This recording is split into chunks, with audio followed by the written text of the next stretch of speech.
मैं गरीब हूँ इसलिए मुझे चोर बनाया जा रहा है। क्या गरीब होना कोई अपराध है? मैं आपसे हाथ जोड़कर कहता हूँ, मेरी कहानी सुन लीजिए।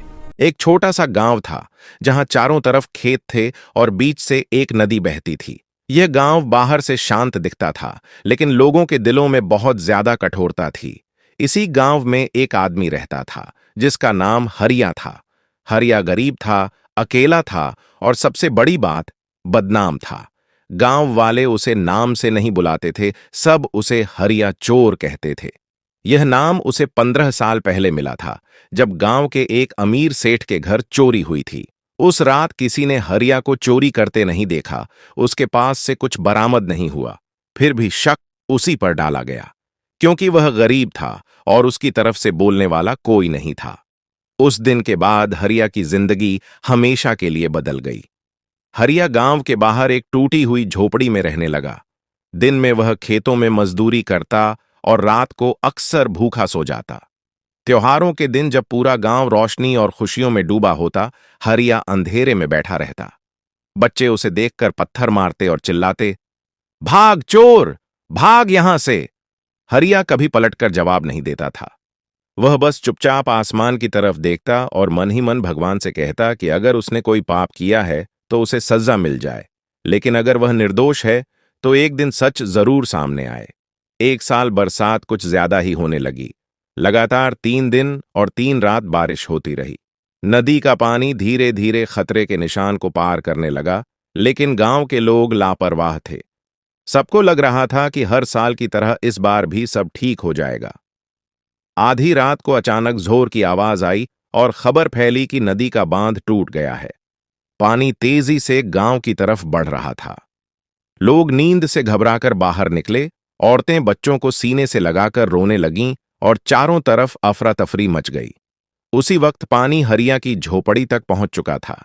हरिया समझ गया कि अब एक पल भी गंवाना खतरे से खाली नहीं है। वह पूरी ताकत से गांव की तरफ दौड़ा और जोर जोर से चिल्लाने लगा कि सब लोग उठ जाओ, पानी आ रहा है, अपनी जान बचाओ। लेकिन गांव वालों ने उसकी बात पर भरोसा नहीं किया। किसी ने कहा कि यह चोर झूठ बोल रहा है, किसी ने कहा कि इसे यहां से भगाओ। हरिया की आवाज कांप रही थी, लेकिन वह फिर भी कहता रहा कि अभी सच झूठ मत देखो, अगर नहीं भागे तो सब मारे जाओगे। जब किसी ने उसकी बात नहीं मानी तो हरिया अकेला ही बांध की तरफ दौड़ पड़ा।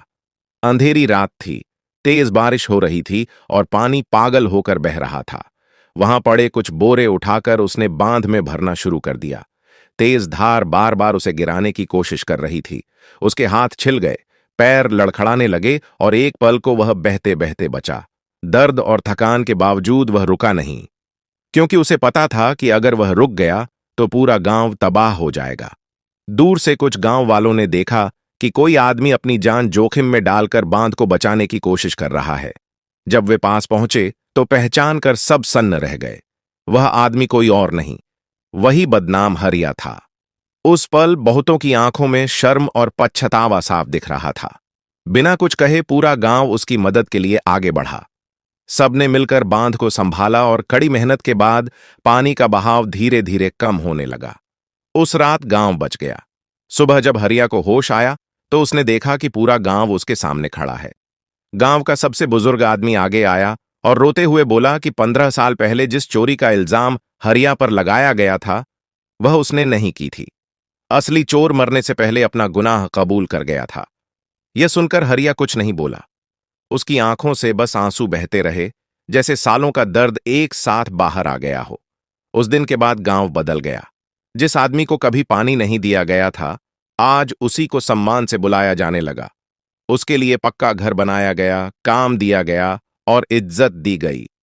हरिया की कहानी सिर्फ एक इंसान की नहीं थी, बल्कि उस सोच की थी जो बिना सच जाने किसी को दोषी बना देती है। यह कहानी हमें सिखाती है कि जो इंसान चुप रहता है वह कमजोर नहीं होता, बल्कि उसके अंदर बहुत बड़ी ताकत छुपी होती है और सच चाहे जितनी देर लगे, एक दिन सामने जरूर आता है।